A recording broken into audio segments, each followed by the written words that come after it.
Maksudnya kalau seorang tunarungu diberikan lembar suara dan bagaimana etikanya masuk di bilik, barangkali sebentar ada semacam, walaupun barangkali secara simbolis satu orang. Karena ini Pak, barangkali namanya pemilu yang bayangkan anak-anak pasti memilih legislatif, DPRD, pusat dan kabupaten. Ya. Kalaupun itu di sekolah, di struktur pemerintahan dan pemilu, tetap kita ajarkan yang namanya pemilu. Kalau di SMP, SMA dia sudah paham, kalau sedikit sudah ada pemahaman tentang hal itu. Cuma memang kadang kita sebagai guru SLB, kadang kayaknya bukan wewenang kita untuk menjelaskan ini. Bagaimana pendidikan masuk di sini? Jangan-jangan kita menyampaikan ternyata nggak begitu pendidikannya. Sehingga kemarin dari kepala sekolah, Marwah kita terima dan sampaikan rasa terima kasih kami. Semoga anak-anak kami ke depan insya Allah bisa menyalurkan suaranya, dan ada berbagai jenis kelainan Pak, mulai dari tunanetra seperti Pak Rustan, yang bisu yang ada di sebelah kiri mereka ini rata-rata kelompok bisu, kemudian yang gerita seperti anak kami yang gagah di belakang, yang Sarul, mana Sarul? Ayah. Berapa umurnya nak? Berapa? 7 tahun. Oh baru TK ya? Tapi inilah Pak yang menjadi penyemangat, ya selalu penyemangat. Tadi saya kasih keluar, kadang-kadang yang masuk saja dulu umur. Saya bilang tunggu dulu di luar dulu. Nah temanku itu, teman semua tamu yang datang siapapun temannya. Jadi saya menghargai barangkali, alhamdulillah karena kemampuan sosialisasinya cukup. Saya berterima kasih. Barangkali dari kami sebagai pihak SLB, mohon maaf jika sekiranya penerimaan kami Pak sangat sederhana dengan tempat yang begini. Mungkin Bapak bayangkan kalau namanya sekolah biasanya ada ulanya yang, mohon maaf ini segala fasilitas yang ada di SLB masih sangat terbatas dan pelayanan kami juga sangat sederhana. Mohon maaf dan terima kasih kami kepada Bapak dan seluruh adik-adik yang telah bekerja maksimal untuk suksesnya acara fasilitasi penguatan pemahaman pemilu. Karena ini pemahaman yang saya tekankan, mudah-mudahan anak-anak saya dapat pemahaman yang luar biasa untuk ke depan. Sambutan Ketua Bawaslu Sinjai Bapak Muhammad Rusmin SPD. Ya baik, terima kasih MC. Bismillahirrahmanirrahim. Assalamualaikum warahmatullahi wabarakatuh. Yang terhormat pimpinan Bawaslu Provinsi Selatan Bapak Dr. Ndesef Ujiat MAG selaku Koordinator Humas dan Datin Bawaslu Provinsi Selatan, yang saya hormati narasumber yang berkenan menghadiri undangan kami, Kak Ida. Insyaallah sebentar akan banyak berinteraksi dengan kita terkait persoalan pemahaman kepemiluan kepada saudara-saudara kita yang disabilitas. Yang saya hormati pimpinan Bawaslu Kabupaten Sinjai Pak Saifuddin selaku Koordin Penanganan Pelanggaran dan Penyelesaian Sengketa. Yang saya banggakan Ibu Marwah yang mewakili Kepala Sekolah SMP Negeri Sinjai yang sekaligus sebagai pengelola di sini. Sekali lagi kami bangga dan kami sadar bahwa ternyata sisi kemanusiaan kita tidak pernah dibatasi pada persoalan fisik. Hari ini saya tersadar bahwa ternyata kita ini sesama manusia. Jika selalu disentuh dengan persoalan pendekatan kalbu kita, ternyata tidak ada jarak di antara kita. Mungkin selama ini kami di luar yang diberikan rezeki hidup sehat dan normal, memang harus sadar dan tahu diri bahwa kehadiran kita memang harus mampu memberikan makna yang baik bagi saudara-saudara kita yang ada. Kenapa? Karena ini sebuah kehendak yang harus kita terima, tetapi bukan berarti bahwa mengabaikan itu. Kehadiran kami di sini untuk kemudian memberikan penguatan. Tentunya kami dari jauh hari Ibu berpikir bahwa kami berupaya menghadirkan kegiatan ini untuk kemudian bagaimana memberikan kesempatan yang sama buat teman-teman disabilitas tanpa kemudian mengabaikan hak-hak mereka. Sehingga kemarin teman-teman yang kami utus ke sini, kami sampaikan tolong lihat kondisi tempatnya, jangan sampai kemudian tempat itu justru menyulitkan teman-teman kita, terutama yang penyandang daksa, sehingga beliau sampaikan bahwa tempatnya okelah, kemudian ya kita sepakati hari ini untuk kemudian kita laksanakan kegiatan ini. Bapak Ibu yang saya hormati, saudara-saudaraku yang penyandang disabilitas, sekali lagi bahwa hari ini adalah bentuk keseriusan kita untuk kemudian sama-sama menyadari bahwa kita punya hak yang sama sebagai warga negara Indonesia untuk ikut terlibat dalam hal kegiatan demokrasi, bahwa pemilu itu bagian dari pilar demokrasi. Semua hak-hak orang yang memenuhi syarat tanpa mengenal fisik itu memang harus dihadirkan, sehingga memang menjadi tanggung jawab kami, Bawaslu maupun kemudian KPU nantinya yang akan bicara persoalan lebih teknis nanti Bu. Ini menjadi pesan buat kami, akan kami teruskan ke KPU bahwa bagaimana persoalan pelipatan suara membuka itu memang ranahnya teman-teman di KPU, tapi ini menjadi catatan bagi kami. Saran Ibu akan kami sampaikan ke saudara kami di KPU untuk kemudian memperhatikan itu, dan nanti juga akan ada masanya. Hari ini kami hanya ingin kemudian memberikan penguatan kepada teman-teman disabilitas bahwa hak kita sama, baik yang normal maupun yang tidak normal. Ketika berumur 17 tahun atau sudah memenuhi syarat untuk memilih, maka harus diberikan hak-haknya. Justru mereka juga harus dijamin fasilitas sesuai dengan apa yang menjadi kekurangan teman-teman di tempat pemungutan suara. Ini yang menjadi tanggung jawab, sehingga saya katakan bahwa demokrasi itu bukan hanya kemudian menjadi bagian dari orang-orang yang normal. Teman-teman harus tahu semua warga negara Indonesia punya hak yang sama.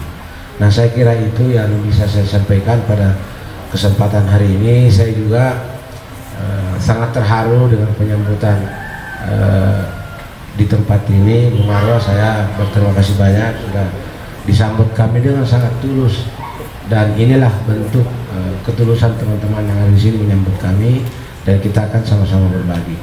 Dan saya mohon maaf jika dalam hal kegiatan ini sebentar pemberian arahan dan penguatan belum bisa mengcover semua atau memberikan informasi yang seluas-luasnya terkait apa yang menjadi hak-hak teman-teman disabilitas.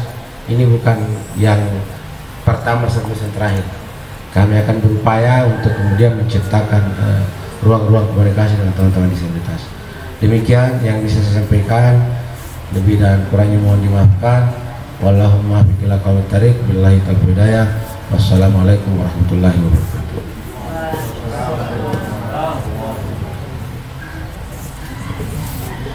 Sambutan pimpinan Bawaslu Provinsi Sulawesi Selatan sekaligus membuka acara Dr. Andes Saiful Jihad MA.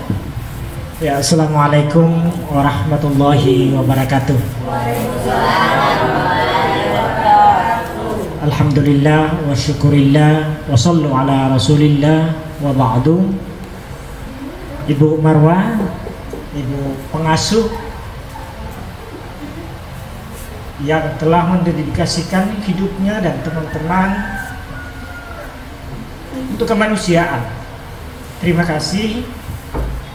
Negara ini bukan hanya mereka milik orang-orang yang memiliki kesempurnaan fisik. Keterlibatan anak-anakku, pada khususnya adik-adik saya, menjadi penting.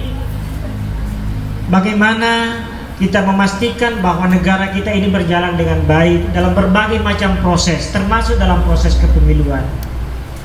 Kami sadar bahwa banyak hal selama ini yang anak-anakku, adik-adik saya, saudara-saudara saya merasakan keterbatasan.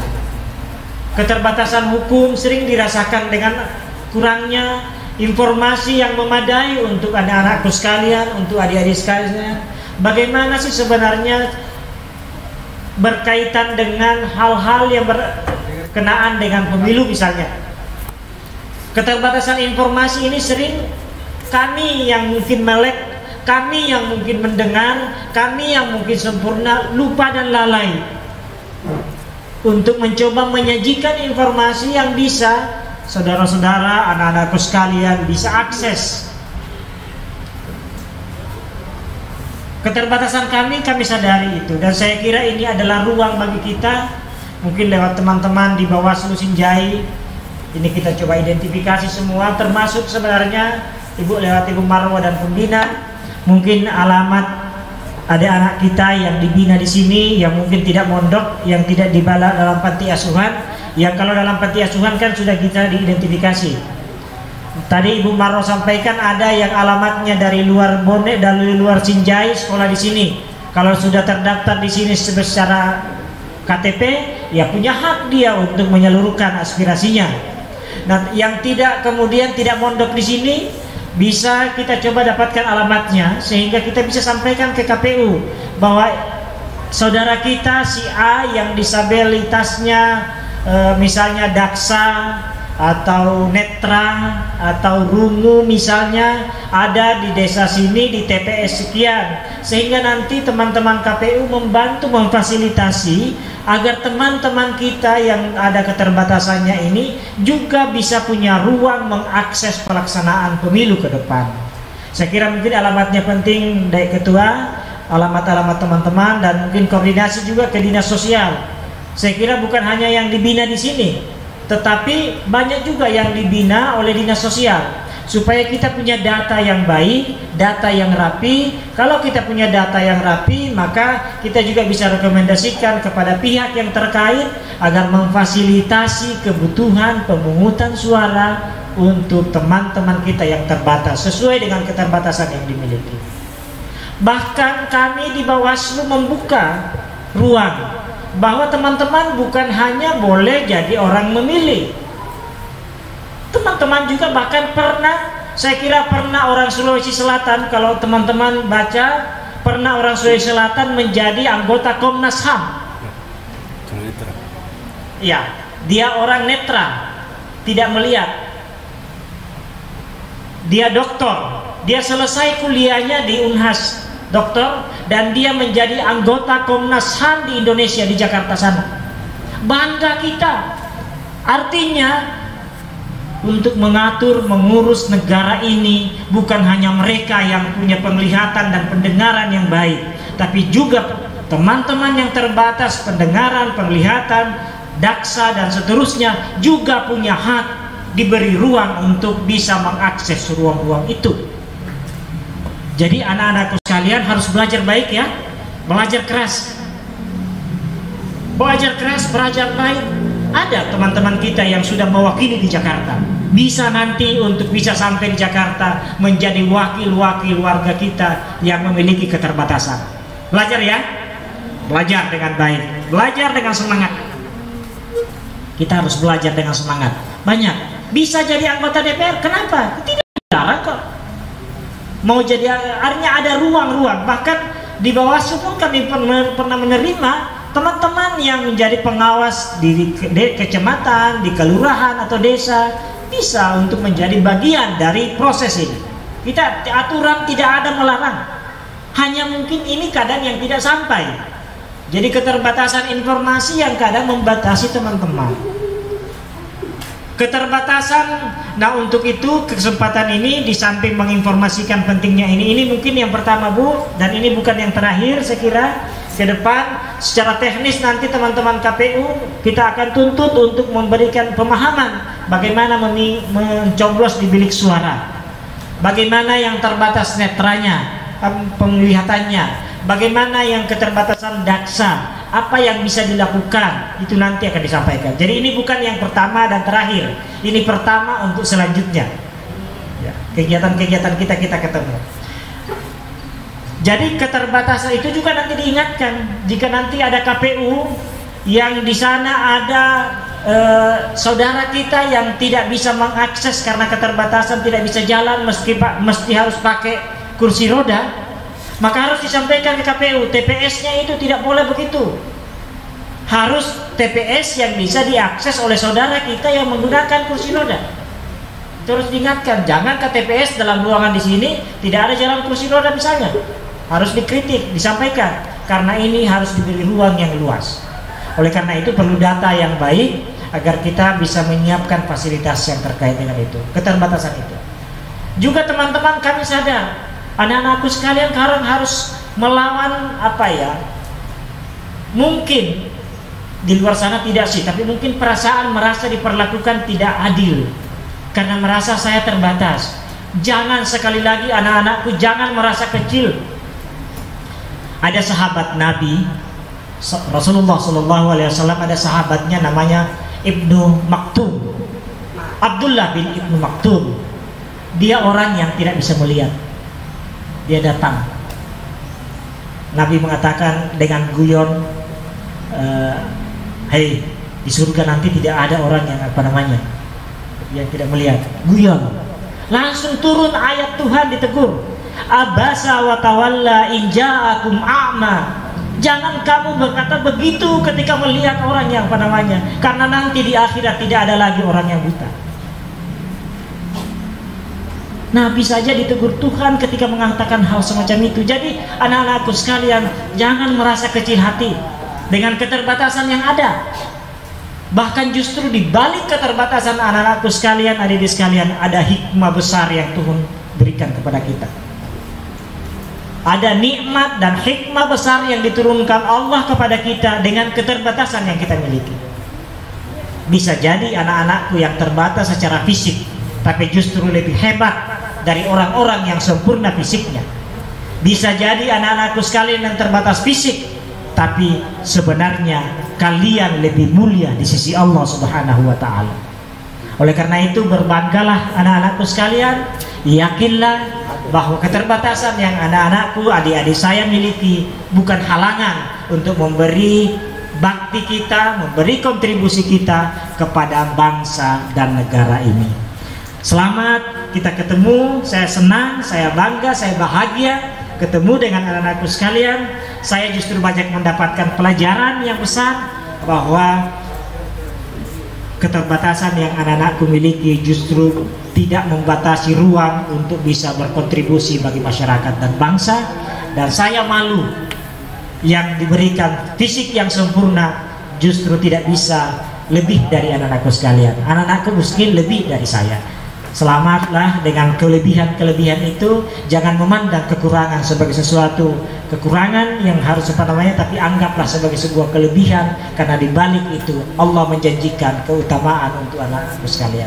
Saya kira itu, dan mari nanti kita akan ikuti lewat Ibu Ida, nanti akan menyampaikan beberapa hal betapa pentingnya kita memberi ruang yang sama untuk proses demokrasi kita yang lebih sehat. Terima kasih Ibu Marwan.